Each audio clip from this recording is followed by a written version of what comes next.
Hello everybody and welcome to the channel. In today's video, we have an absolutely brilliant presentation by our wonderful faculty member, Stevie Lowe, titled Medieval Aspects, a Speed Run. For more information on some of the vocabulary used in this presentation, please see the links below this video in the description and comment boxes. And lastly, if you wish to view our current class, workshop and webinar offerings, please visit KeplerCollege.org. And without further ado, let's get into the video. Stevie is a California-based astrologer focusing on traditional studies, Hellenistic and Renaissance.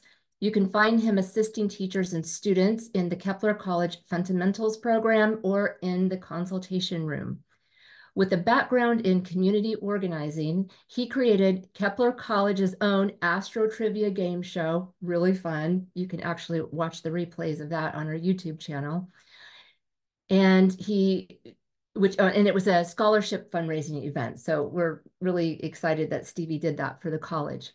Stevie is the maker of a quarterly do-it-yourself astroprint zine called The Hour Marker, which provides auspicious dates, horary mysteries, and interviews of rising astro colleagues. Stevie uses the whole sign house system, and you can find him at wilderastrology.com. Okay, it's all yours, Stevie. Awesome. Thank you, Lori and Mary, and everyone for joining me today. I'm very excited to share this work, and I hope I get to introduce new terminology to some of you, maybe go a little bit deeper with some terminology that you've already heard. So first, I'd like to just note the work cited here. I am working from the Yamamoto, Burnett, and Pingree translation of Abu Mashur's Great Introduction. And this is released from Brill. I also want to note, I'm not going to be using any nativities in this presentation.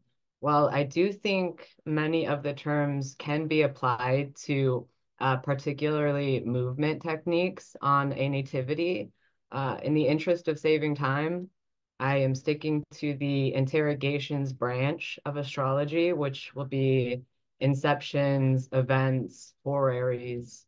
So those are our chart types today. The stages of an aspect are the most important feature of this presentation. So we're looking at the degree minutes, the exacting, the application or approaching, and the separation. And it is extremely nuanced why different aspects behave differently based on these three stages. And you can track the stages of a planetary aspect using your ephemeris, or if you have astrological software, there is sometimes an animation feature, which is really helpful. And I'll be showing you an example of an animation later in the presentation. So Abu Mashur says aspects connected closest to the exact degree are most potent. And that would be 60, 90, 120, 180. We're using the Ptolemaic aspects for this presentation.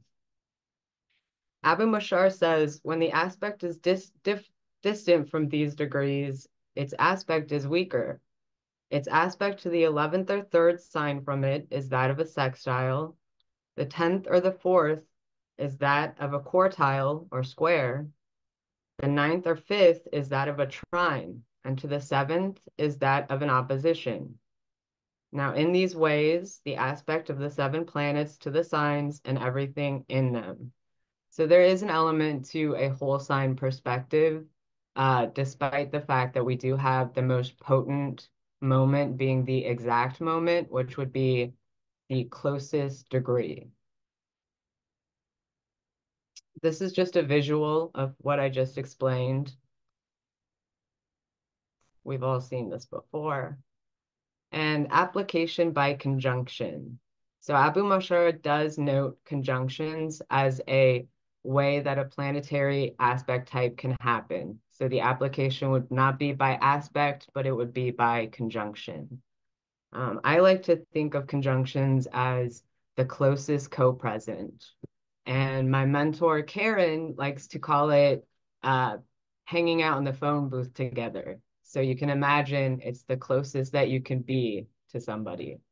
Now, it's interesting that we're working with orbs when we're working with aspects. But when we're working with application by conjunction, Abu Mashar gives 15 degrees between them before the natures start to mix.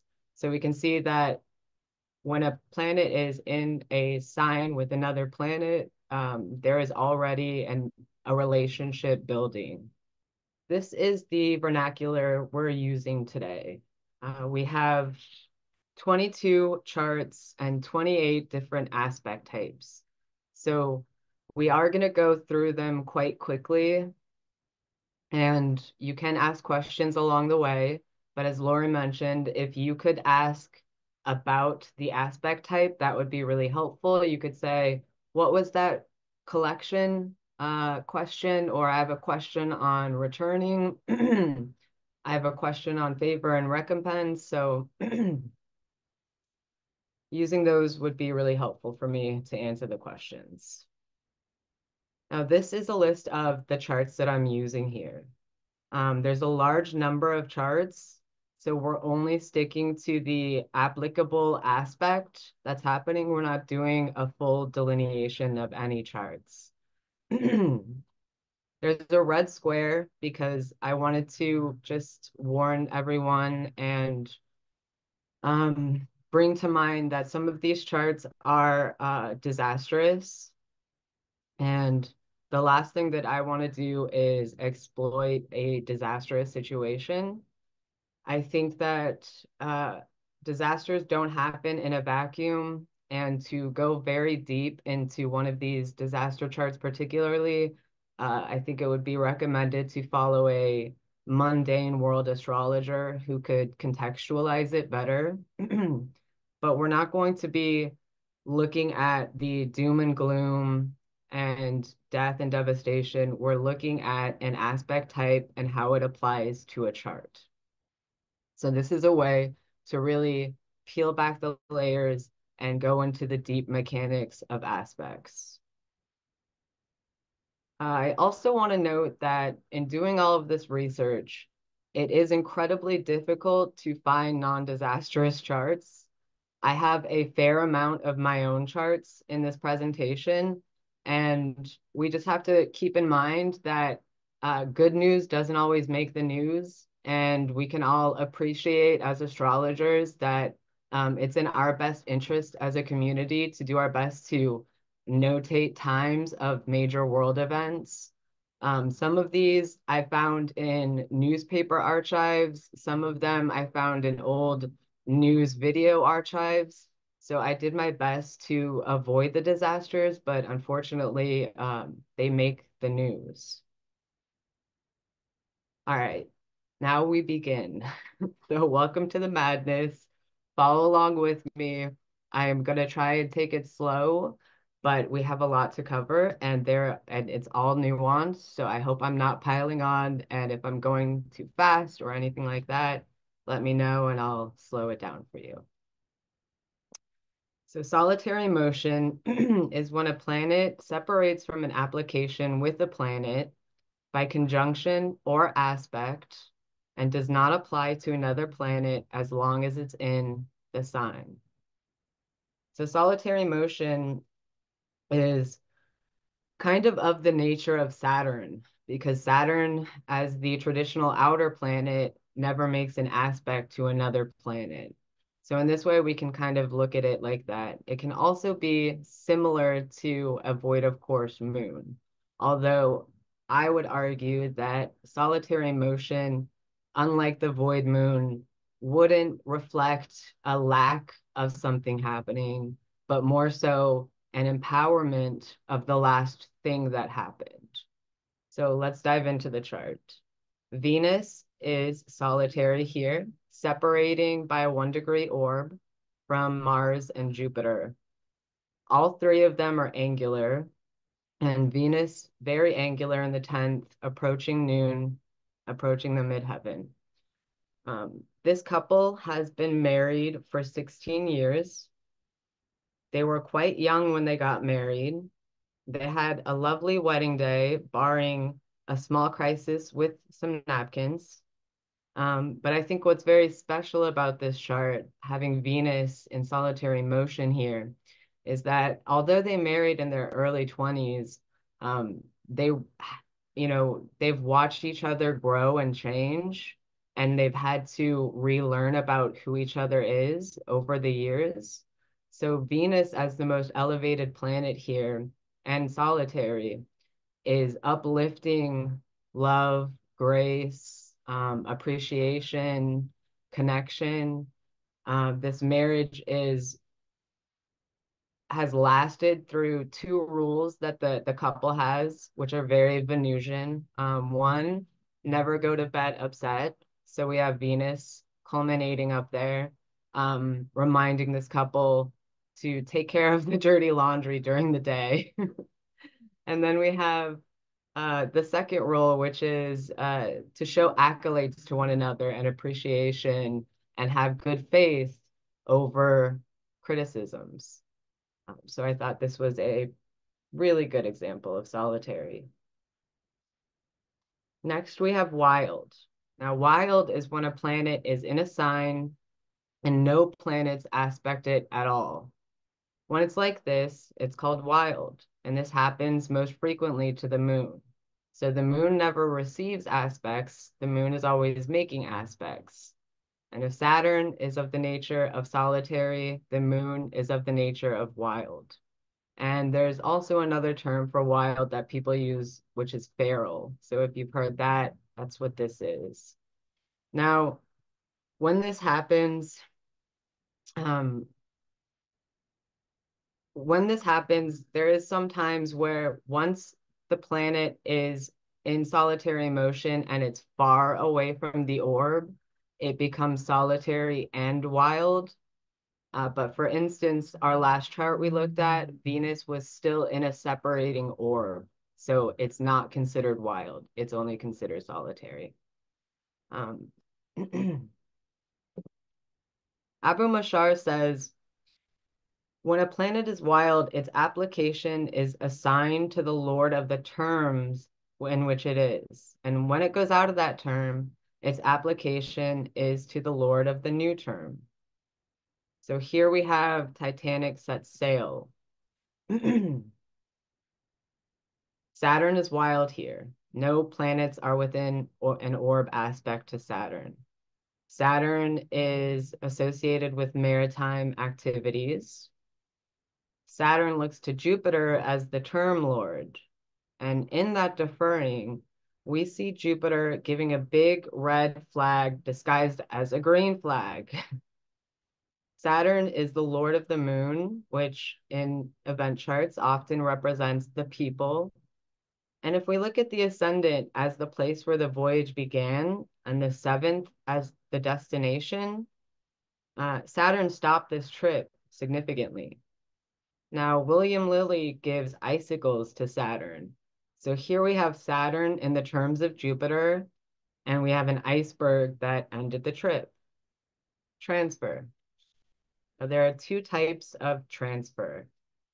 The first type is when a light planet separates from a slow planet and applies to another.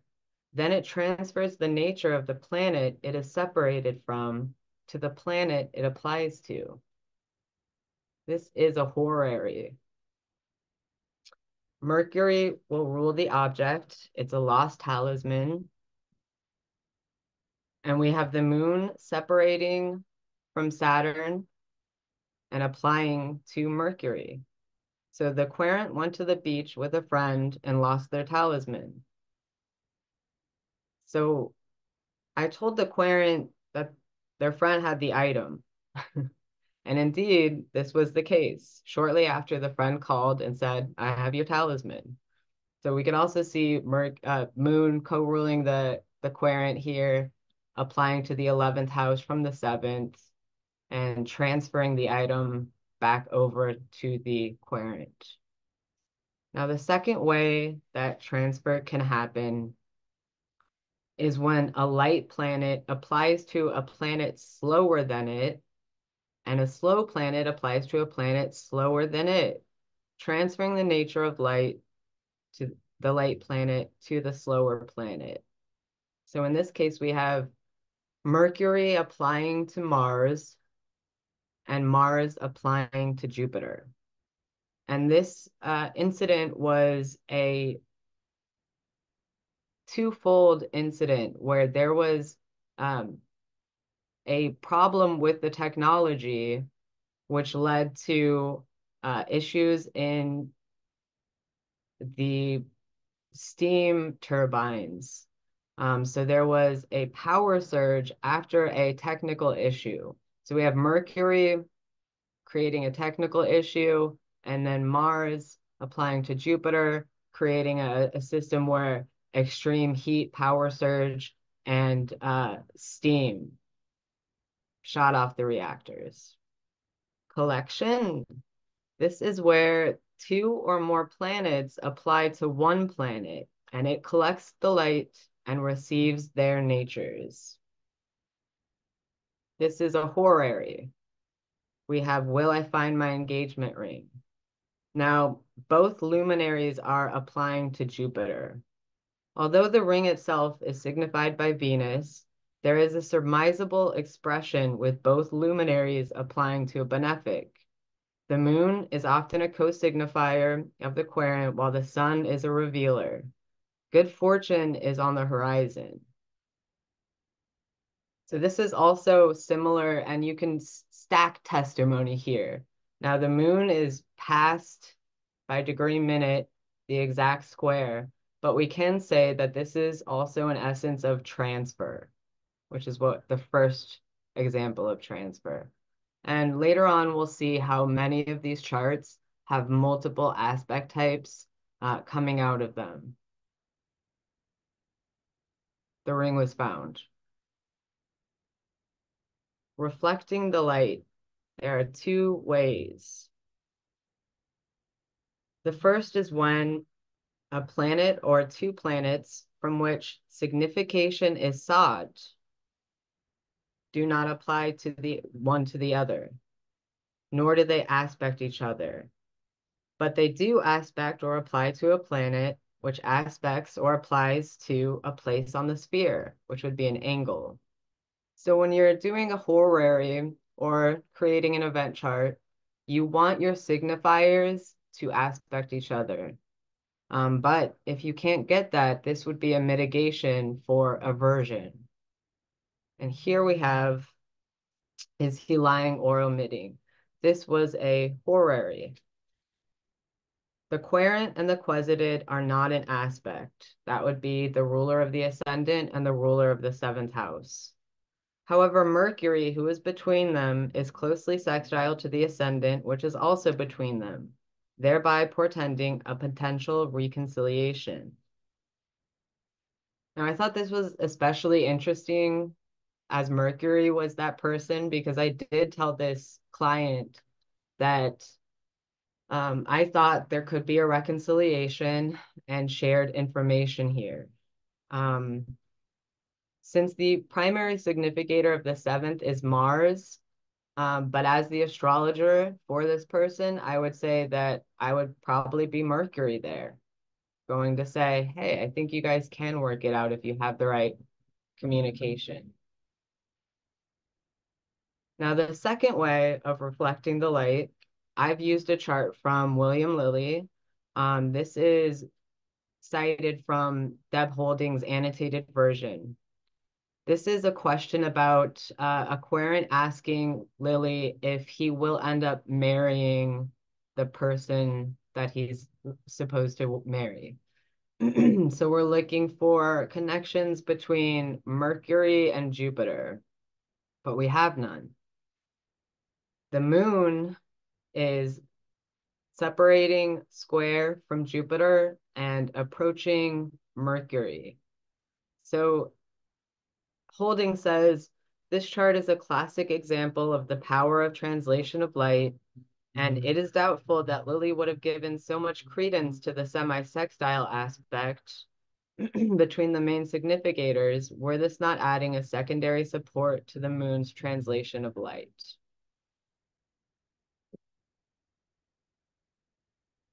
Prohibition. two ways. By conjunction. So when three planets are in a sign, and the middle planet blocks the light planet from the lightest planet to the planet in the later degrees until it passes the middle planet. This is the Wall Street crash, Black Friday. This is what is called the beginning of the Great Depression by conjunction. So Black Tuesday is known for being the largest pullout or share sell-offs in stock market history. And it was the precursor to the Great Depression. So everyone is doing what they can to hoard wealth, while the folks with no stocks will take the brunt. So basically here we have Mercury ruling the second. Moon won't apply to Mercury until it passes Venus, while Venus is blocking the moon. So the people, once again, could be reflected by the moon. And basically, poor minorities are being prohibited by the rich and wealthy, which would be Venus ruling the ascendant. Now, the second way is by aspect. If two planets are in a sign and a third planet is applying to aspect the heavier one, but is blocked by the lighter planet in earlier degrees. So here we have the moon applying to Venus before it can perfect its aspect with the sun. Venus ruling the fifth house of children can signify the struggle I had taking classes as a single parent, and various times in my studies where this significantly delayed my coursework. But note, we have a solitary motion, Mercury, and that Mercury being the Lord of the moon, I did perceive and graduate. So, woohoo! Giving nature. Giving nature is that a planet applies to the Lord of a sign which it is in, or the Lord of its exaltation, or the Lord of its term, triplicity, or deacon, and it's said to give its nature. So here we have the sun applying to Saturn, and the sun is triplicity lord to Saturn, Saturn, triplicity, and exaltation lord to the sun. This event was very much about money, and you can see Saturn rules the second. This aspect reflects kind of a corruption of good intent.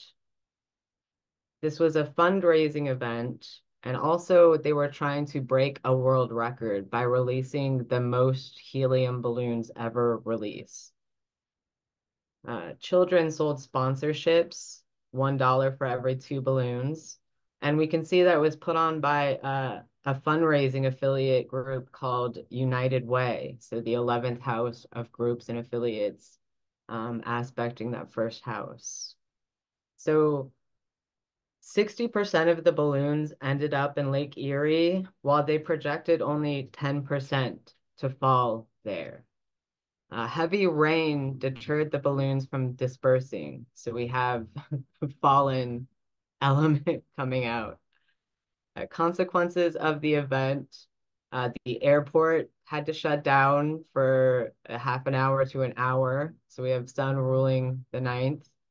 We have increased car accidents, Saturn ruling the 3rd, and there was actually a bulldozer that was used to clear the roads of balloons. Giving power. Giving power is when a planet in its own house or exaltation, terms, triplicity, or deacon applies to another planet, giving it power.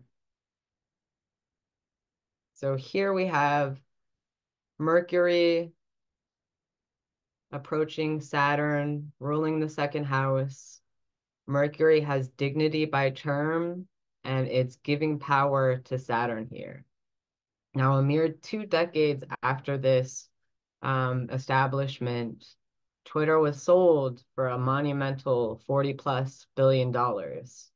We can really see that the power given to Saturn is also reflected in the midheaven and the reputation of this company.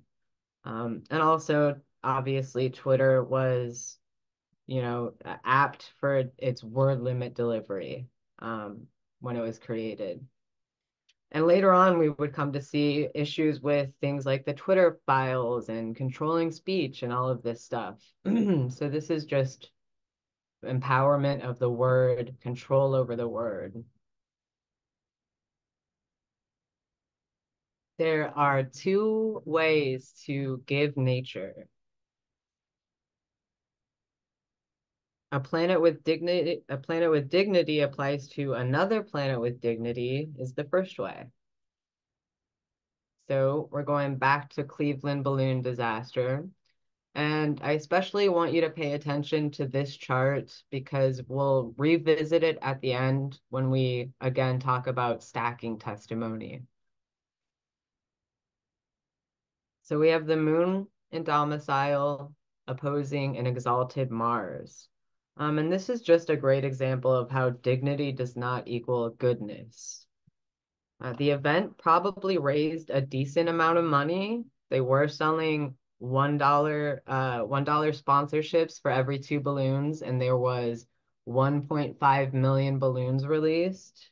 However, there's no telling how much they had to pay in settlements. They did face 2 major lawsuits, and they settled privately out of court on both accounts. So this spectacular disaster most likely cost a lot more than it made. Now, the second way of giving two natures is when a planet applies to another planet in its domain, such as 2 diurnal planets or 2 nocturnal planets. So we can most certainly surmise that the reputation of the event runners was damaged with the moon being conjunct the midheaven here. However, they're giving 2 natures because they're both diurnal. And I do think this is in whole sign, but we can see that Saturn is in the quadrant 12. So there is an element of misfortune in this event. I want to also mention that the Guinness Book of World Records did recognize them for the most helium balloons released, but they never counted helium balloon releases after this. So it ended that record-breaking stunt. Giving management. This happens when a planet applies to another planet from whichever direction and gives its own management to it. Now, from an aspect of a sextile or trine, that's where this happens. If there is reception between them, there is management with agreement. If there is no reception between them, there is management without agreement. So this is an election I created, and it was distributed in winter solstice of last year. And in my zine, and I created this with multiple intentions. I suggested using this chart for matters such as applications for loans, homes, fundraising, and all sorts of things where you would want to beat out somebody else. I applied for financial assistance for families of neurodiverse children and was awarded multiple scholarships and subsidiaries. I got access to an sports after school program for my son. So we see Mars there as well. But there is agreement here because we have Mercury trining the moon and Jupiter, and we have reception by face between Mercury and Jupiter. So there is management with agreement. And if you're wondering how the Venus works out, unbeholden to this aspect, there is an antitial relationship. So Venus is antitia Mercury there, and Mercury is thus carrying the light of Venus in a way to Venus's domicile planets there. Management without agreement would be no reception. Now, Venus is exalted in Pisces, and Jupiter, where Venus is, has nothing to give back in a way, so there is not reception here. This is, again, the Cleveland balloon disaster, and I thought it was pretty notable here because Venus is trine Jupiter, but there being no reception means there's no management to this. There's no agreement in this management. And that kind of pivots this event so that all the goodwill that the benefics have to share are somewhat stifled as they only aspect each other. And they can't come to an agreement in that aspect. In other words, there was no saving grace for that event. Next, we have returning, which happens in two ways. When a planet applies to a planet under the rays of the sun, and the planet cannot grasp it. So here we have the moon applying to Venus, but it can't really grasp it. The moon rules the second house here. So besides being a full-time single parent, what held me up was parenting is a time and financial constrainer. So a little returned. The second way we can return is a planet applies to a retrograde planet, which is what this is. Moon applying to retrograde Mercury.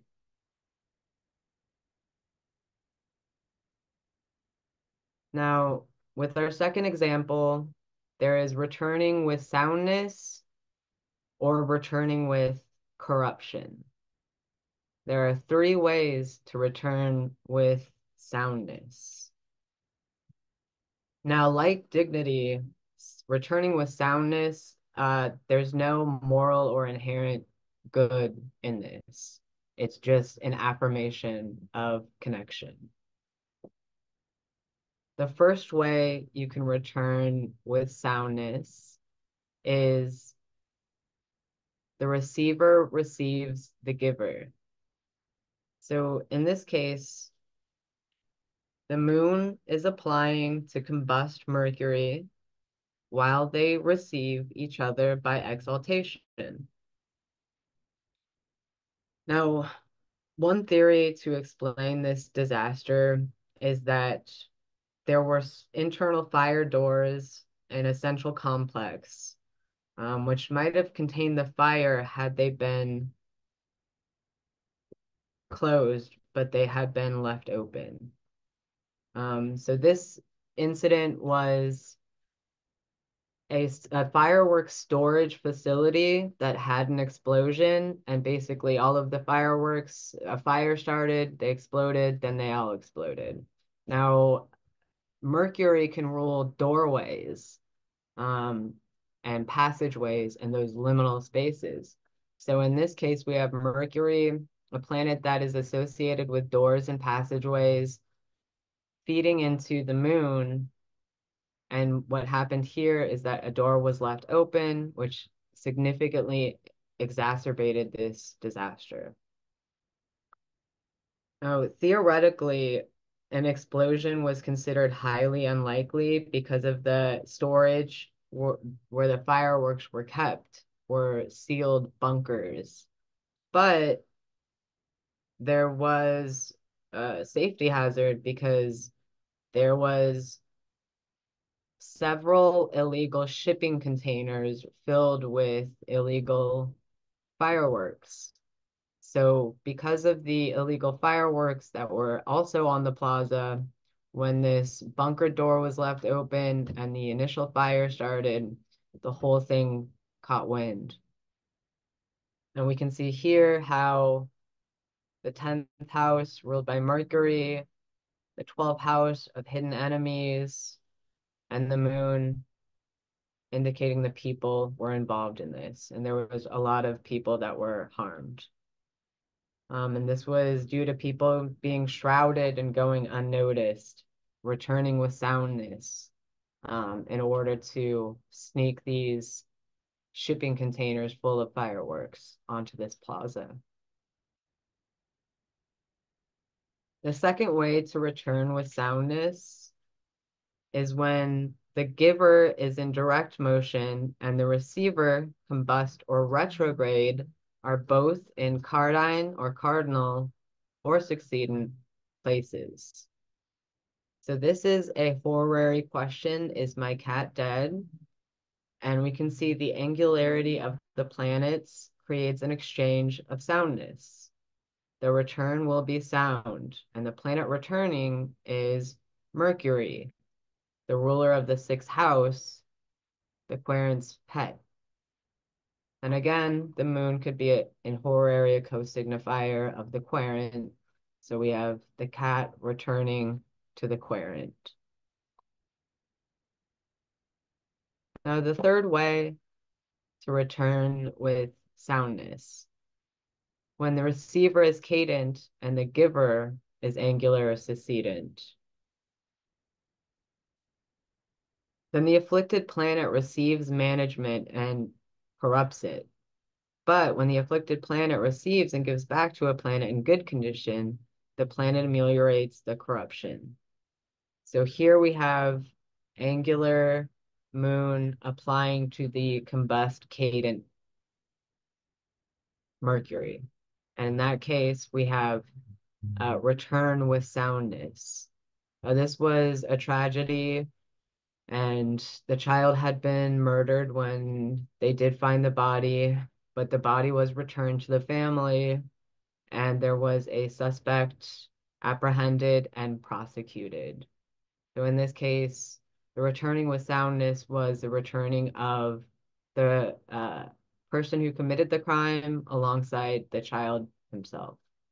Now, returning with corruptions happens in two ways. One is when the giver is cadent and implying to the combust or retrograde, angular or succeedent planet, when the planet becomes the applying planet and the planet receiving does not receive it. So cadent moon applies a trine to an angular Jupiter retrograde, and then Jupiter retrograde is opposing Saturn, but Saturn does not receive it. So there is no reception between Jupiter and Saturn. So Jupiter is giving a corrupted moon's message to Saturn in this scenario. The crew in the shuttle returned home, Jupiter 4th, extremely taxed after a corrupt trip into space. Cold and moist, Lehman cites Alberuni, Jupiter ruling air, and it was an oxygen tank that initially had problems in the trip. Then they had the issue of relying on a lunar module, which they were forced to rely on despite it not being significantly or sufficiently programmed for 3 people. Jupiter, too many people. So in this case, we see Jupiter and the moon really playing a part in making this a really difficult return home. And also, they had to go home early. They could not complete their mission, obviously. The next way to return with corruption is when the giver and receiver are both cadent or burnt, and it returns to it what it received from it. So this is when the matter cannot be begun or finished. Now, this fire started from someone smoking a cigarette, but that's not actually really the underlying case of why it happened. Once again, we have Mercury here, and Mercury often ruling doors and passageways. And back in 1911, these garment workers were stuck on several floors up, and their bosses would lock them in so that they couldn't go outside and have a cigarette break. So they would take cigarettes inside of a building with locked doors, and this accident happened, and they were not able to get out because they were locked in. Next, we have Refrenation. Now, this is when a planet is applying to a planet, but before it reaches it, it retrogrades. So this is a marriage chart.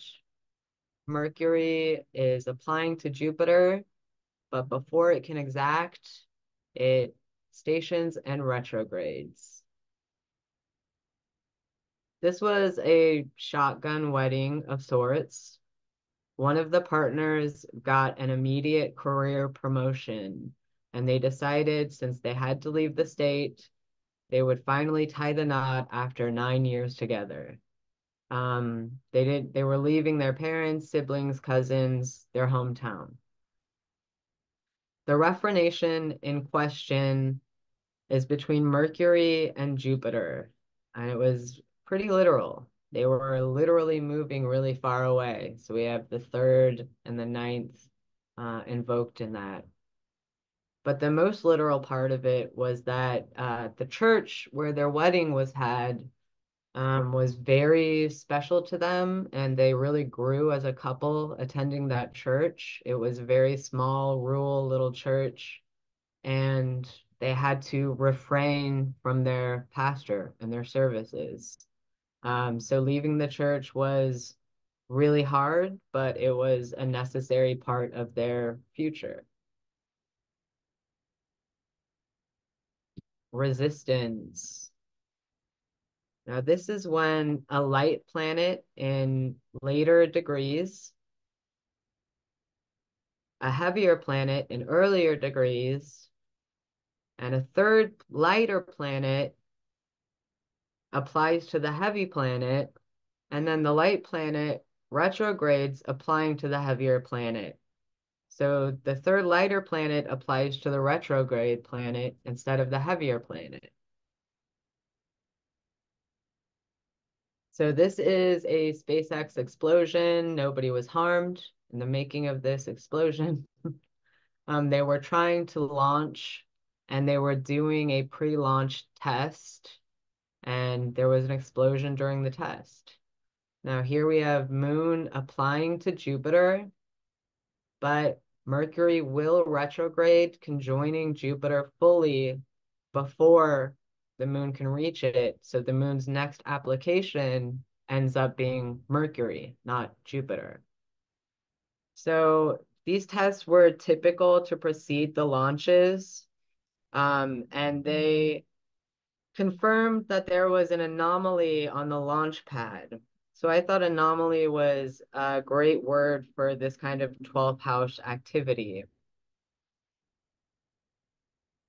And then we see the sun and the moon squaring Saturn, which rules the 4th house of maybe the launch pad.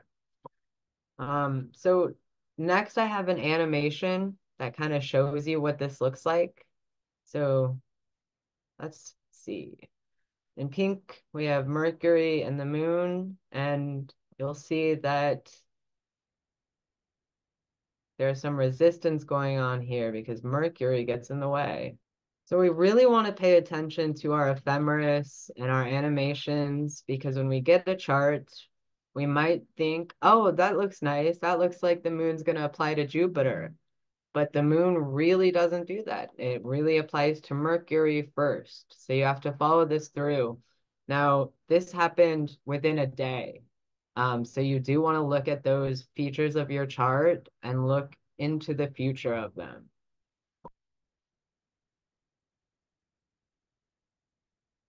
And evasion.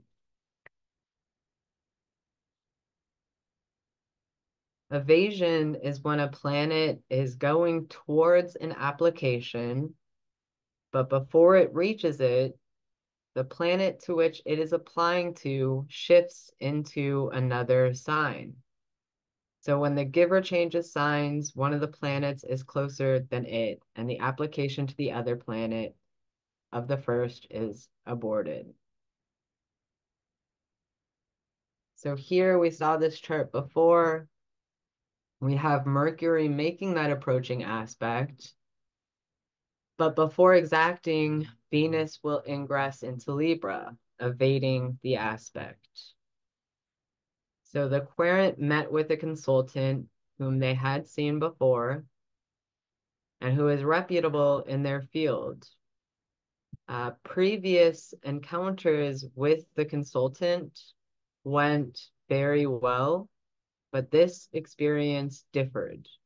The querent felt they had been brushed off and with fear of their consultant was emitting.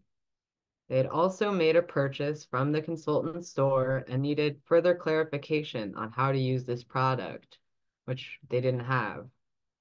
So with Mercury approaching Venus, while Venus is very close to a sign cusp, I definitely look, what is Venus doing when it moves? There is a level of evasion here, but Venus is going to move into Libra, which is Venus's domicile. This happens very quickly, so the situation will change quickly. The querent is ruled by Venus, having a Taurus ascendant. So this change in status from Virgo to Libra will ensure an empowered forward momentum. And if you continue to follow with your animation or the ephemeris, there will actually be the aspect between Mercury and Venus once Mercury pops over into Sag. So I told the querent to approach the consultant and assured there would be an end to this evasion. They followed my recommendation and were completely grateful that the quesited consultant was able to provide them with underlying information that they were missing, as well as give them a reason why their last interaction was not as productive and helpful as their previous interactions were.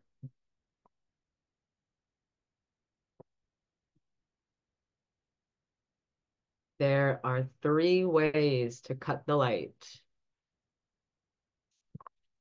So the first of them is when a planet is aiming at an application to a planet heavier than it, and a planet is in the second sign from that light planet, and before the light planet reaches application to the heavy planet, the planet which is in the second sign from it retrogrades and enters the sign and conjoined it. So when that application indicates a completion of something, and the condition in respect to cutting the light from one to the other indicates that a man who he had not noticed presents himself to the Lord of the matter, and he destroys his matter and cuts him off from success. So we'll look at that definition again when we look at this chart and see what Abu Mashar says. So when a planet is applying to another planet, but before it aspects it, the third planet retrogrades. And here, Abu Mashar makes certain to note that this happens in the second sign from it. So Mercury in the second sign from this, we have Venus approaching the sun. But actually, if we follow through in our animation or in our ephemeris, we can see that the sun Mercury will catch up to the sun and cut the light. So this is a chart where I was set to train a new employee. And as it turned out, Abu Mashar says this indicates a man who he had not noticed presents himself to the Lord of the matter, and he destroys his matter and cuts him off from success in it. This is similar to resistance, but because it's from one sign over, That is the nuance here. And what this guy that I trained, this new guy, he ended up taking my job. So that sucked. But at least I got answers. And I have another animation feature. Sorry about the sun. It's really light, but you can see what we're trying to do here is see Mercury going over here to approach Venus. Boop. So that is the first way of cutting the light. The next way is when a light planet is applying to a planet heavier than it, and that planet gives something to the heavy planet. But before the light planet reaches the degree of the planet which is heavier, then another planet applies to the heavy planet and passes it. And the application is of the light planet to the heavy planet, and the application is aborted. Now, this indicates that a man will find in a search something which belongs to the indication of the nature of the planet it aims for, until when he is about to achieve it, it escapes from him and another thing comes to him. Now, this is particularly interesting with Chernobyl because the issue at this power plant was that they were doing a test and they had to restart the test because there was a power drop. But when they restarted it, they were able to pass the test, which is why they went into their normal mode.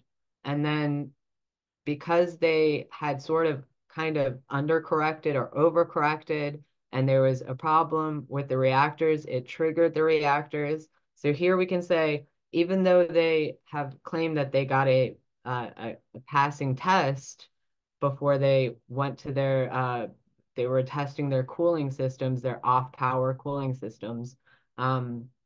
Before they could finish it, or they finished it with the understanding that they had been fine. And what Abu Mashar says that when he is about to achieve it, it escapes from him and another thing comes to him. So what the other thing that comes to him in this case is again that Mars, which is going to be exacting with Jupiter. So Mars and Jupiter in this chart have a very particularly interesting relationship that I don't think we would be able to notice had we not looked at some of these finer details. Why is this aspect so strong? Well, it's because nothing else is getting through to these planets. They're only getting through to one another.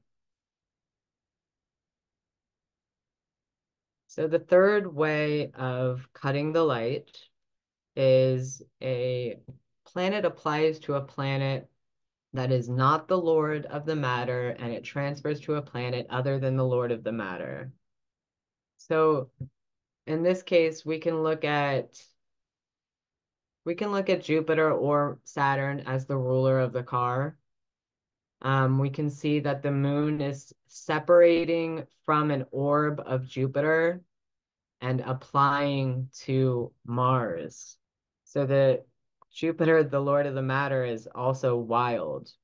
Jupiter and Mars are not an aspect, but we have the moon bringing something to it, and the car was returned several days later. Well, it wasn't returned, but it was found and eventually returned. Favor and recompense. This is when a planet with dignity applies to a planet in fall. So this was a semi-successful launch. It was proclaimed by SpaceX to be successful, although it did end up exploding after 4 minutes after the launch into space or into the atmosphere. But at the time, that was a success because, of course, as we saw in the last chart, there is issues with getting things launched at all. So also, this is seen as a positive chart launch because it was after this where they made a huge breakthrough and were able to successfully launch without having the rocket explode in the air. So here we have an exalted planet, the moon, aspecting Mars. And I think this is even more of favorable because Mars is in the moon's sign. So it's already sort of seeking out that relationship by disposition. And so we have the favor and recompense with the domicile lord. So I think that's definitely what stands out to me in this being a successful launch. And reception. Reception is when a planet applies to a planet from a house of the planet that it's applying to, or from its exaltation, or from its triplicity, or from its term or deacon, and then it receives it. The strongest of these is the lord of the house or exaltation. When the application is to the lord of the term or the triplicity or the deacon alone, it is weak unless the term and triplicity or the term and deacon or the triplicity and deacon are joined. When one of the two planets is in trine or sextile with the other, or they are in two signs that are the same, or in equal ascending, or two signs whose length of day is the same, or in two signs that belong to one another, each of them receives the other because of the agreement in nature with these signs to each other. So Abu Mashar here is saying that you can have a reception between planets if they're an aspect to one another, but also if they're in girdling, which is being in the same signs or as signs of each other's rulers, or Antisha, or in the same sign, like in a co-presence. So this was a beautiful mutual reception between Jupiter and Mars. And as Abu Mashar said, the strongest reception is when they are trine or sextile and they are either in each other's signs or their signs of exaltation. So here we have a jewel heist in 1963, and it was 5 coolly efficient bandits, 2 dressed up as policemen who hijacked a delivery car in Midtown Manhattan at 1 p.m. and took the jewelry and or 12:30, sorry, and took the jewelry and gold said to be worth $1 million. So in this case, nobody was hurt. Um, I thought it was really funny that they dressed up as police because that is very much a Mars type. Um, and I also want to note that Mars is technically enclosed by benefics, conjunct Venus at 5 Sag, and then trine Jupiter at 10. And in this case, the robbers were never found, but the delivery truck was found with some of the jewels, but the most expensive, it was not just jewels, but also gold bars that were stolen. So some of the goods were recovered, but the majority of them weren't. And I think they said it was about $1 million worth, and that is in 1963 money. So then we see Jupiter ruling the second house, and Mars ruling the 10th, and how this mutual reception is very empowering to the job, getting the job done. Here. And finally, stacking testimony. So thank you for staying with me up until this point. I hope I didn't go too fast. I have a fast brain and a fast moon. This is a picture of the Cleveland balloon disaster, and those are the balloons.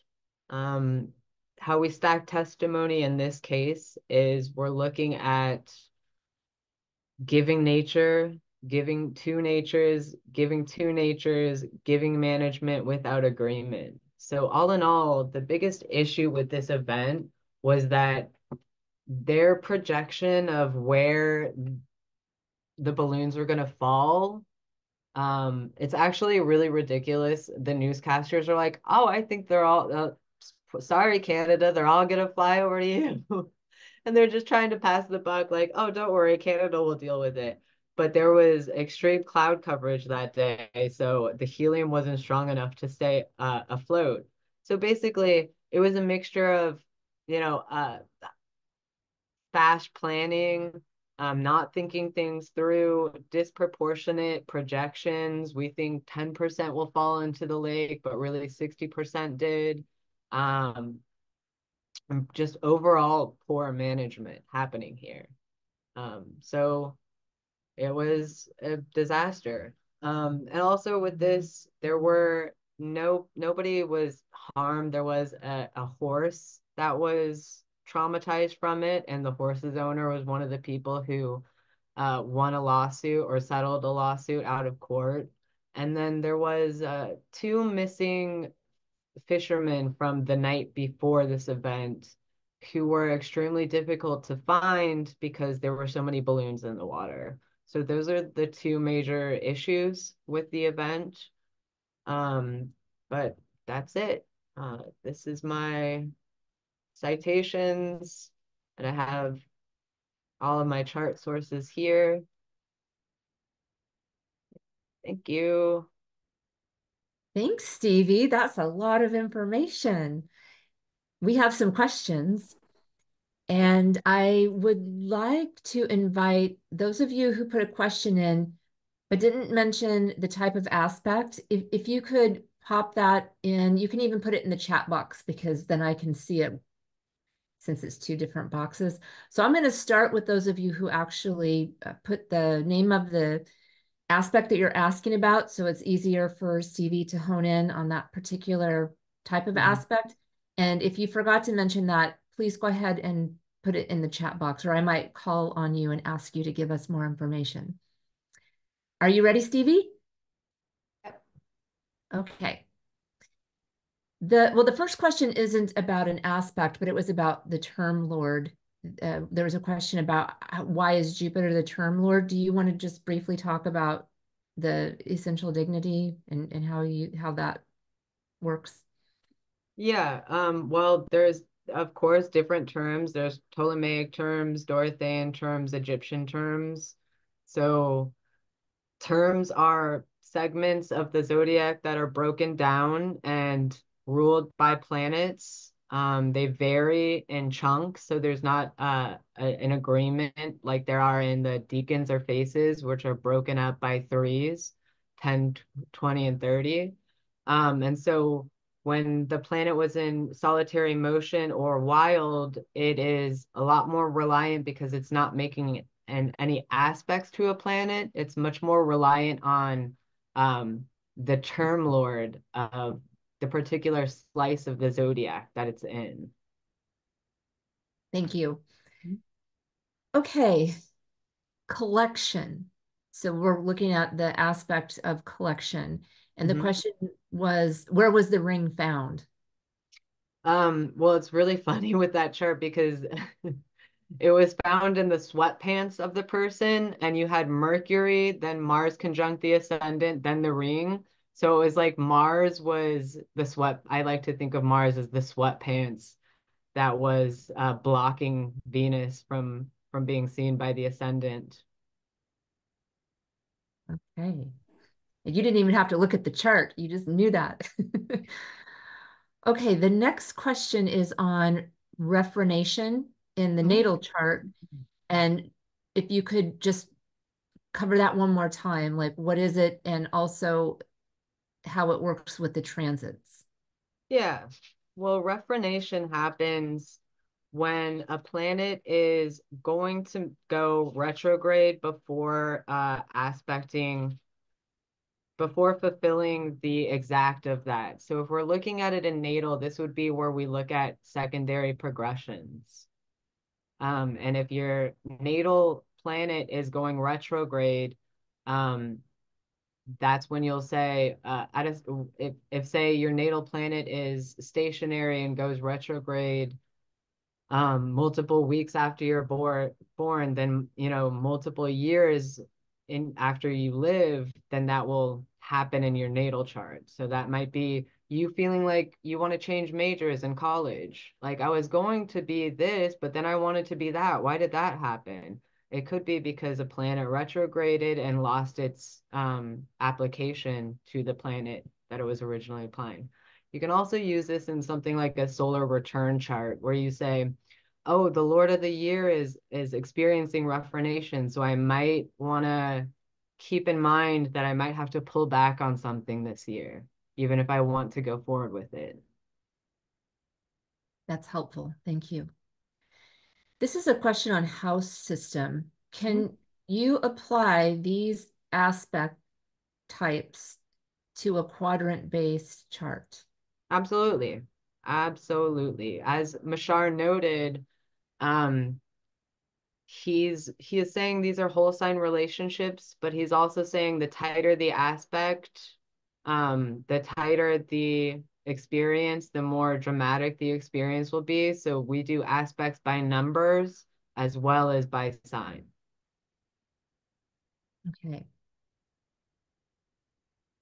The next And he does question. note with application by conjunction that the conjunction, the application becomes much stronger when the planets are in the same sign.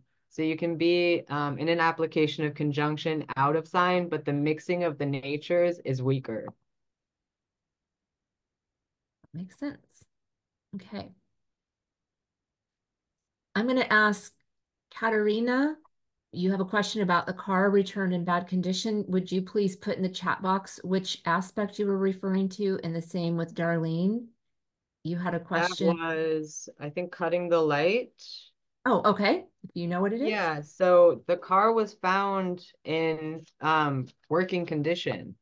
It was found several miles away from where it was originally stolen. Okay. Well, then you might remember this one as well. The ring, back to the ring. In the horary, do you look at the ring Venus at the analytic degree in the second? We might have to look at the actual chart for that. Yeah, I mean, I'll go back to the chart, but basically, that was a huge, like, similar to is he lying or omitting, where Venus is at 29 and about to change sign. In horary, whenever a planet is extremely close to changing sign, it's a 5-degree rule, and we note that the situation will be changing. So with 29 degrees, it'll change quickly, and if it's going into a position of empowerment, like a domicile, then we can look at that as a more positive potential outcome. Okay. Got it. Now, this is the first chart you mentioned, so I don't know which aspect that is, but we can go to the first chart I mentioned was a wedding.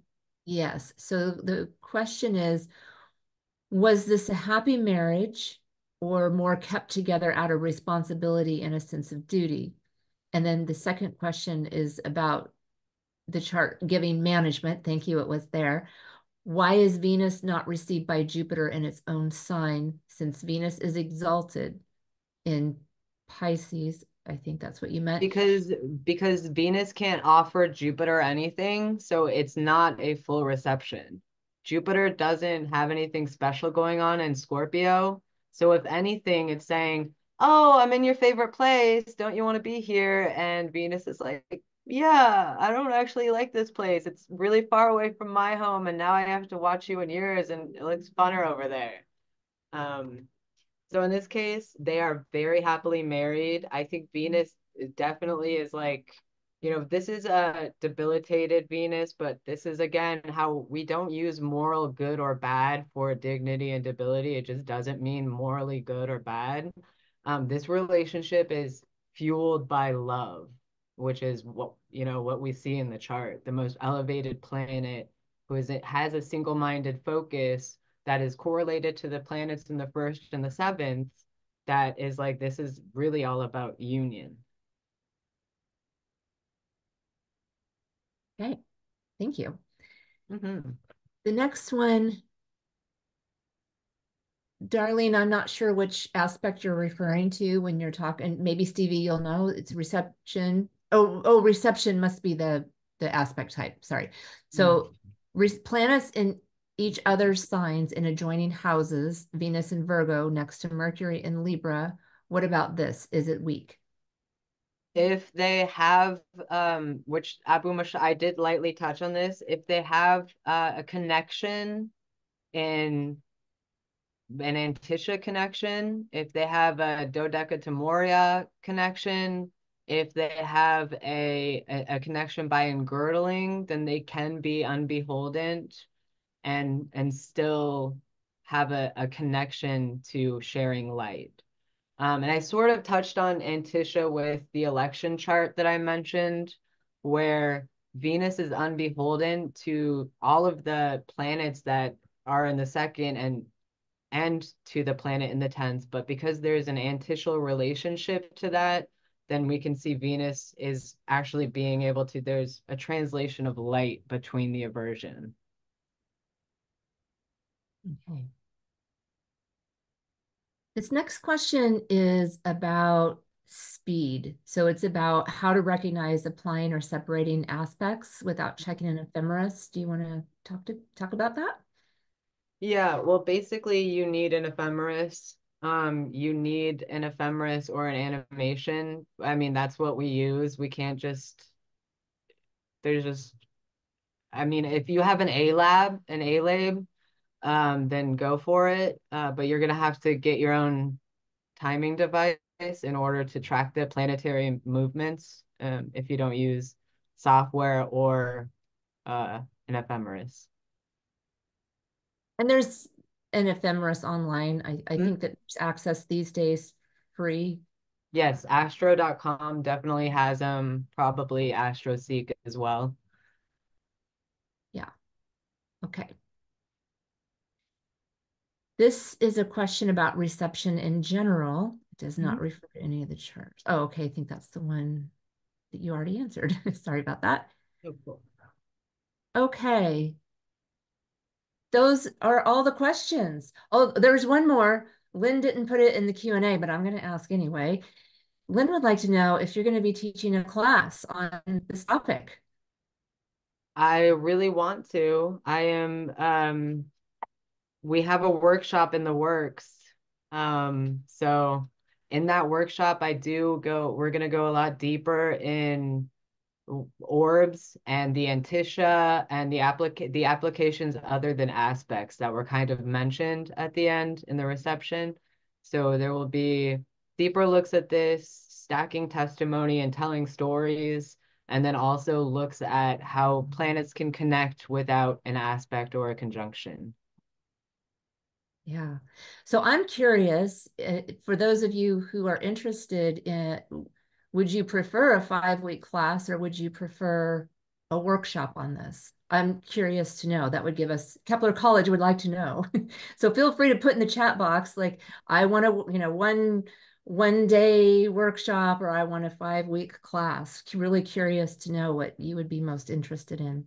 Yeah, there is definitely enough source to do a 5-week. So if you all want a 5-week, we'll give you a 5-week. Yeah. Yes. A couple more questions came in. Do you always use whole sign in horary? I generally do, but also if you noticed, like in the Cleveland balloon disaster, I definitely noticed, oh, Saturn's in the first, but it's also in the quadrant 12. So I like to call them quadrantize. I just use my quadrantize over top of the whole sign, and it's pretty easy to tell if a planet is declining in that case or culminating.